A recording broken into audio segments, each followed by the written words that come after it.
common question I get asked by my students is, how do we know that atoms are real?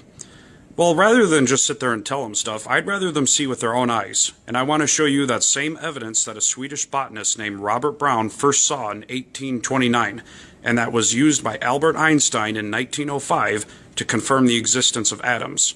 All you need for this is a microscope, preferably one that goes to 400x. This one goes to 1000 power, however, and if you're going to use that powerful of a microscope, you're going to need some immersion oil. But all you really need for this, if you have a basic microscope, is a glass slide and a cover slip, and you need some milk, preferably one that has at least 1% fat in it. I diluted this with a 1-to-1 ratio of water to milk, and you just need a little paper towel to wick up any excess on the side. All you got to do is take a little drop of milk, put it right in the center of the slide, just like that. You don't need much at all. Take the cover slip, drop it right into place, and I have a very thin amount, but if you have excess, you do want to use the paper towel to kind of wick up any excess on the side. Take the slide and put it on your microscope. I'm going to use my other hand for this. Stick the slide into place, and then you're going to want to use your high power objective. So I'm at low, medium, high, and I should say I want to use the extra high power oil immersion. This is 100, and then with the 10 power, this is 1000 power.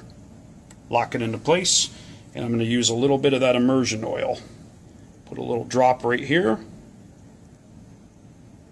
and then all I have to do is I lower down the objective until it makes contact with the immersion oil, just like that. And now we're going to go look through the eyepiece.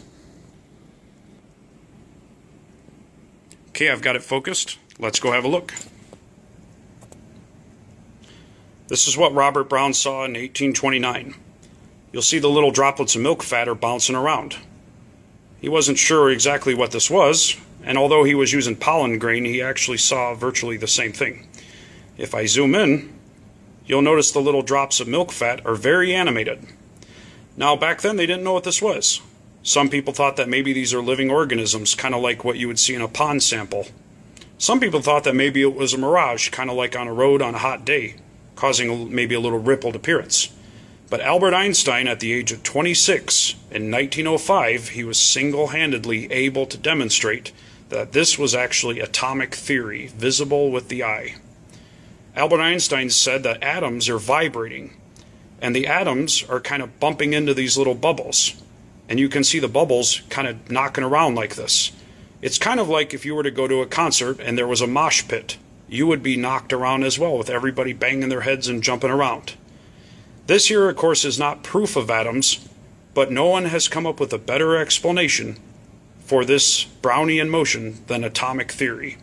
This here, ladies and gentlemen, is evidence itself for the existence of atoms.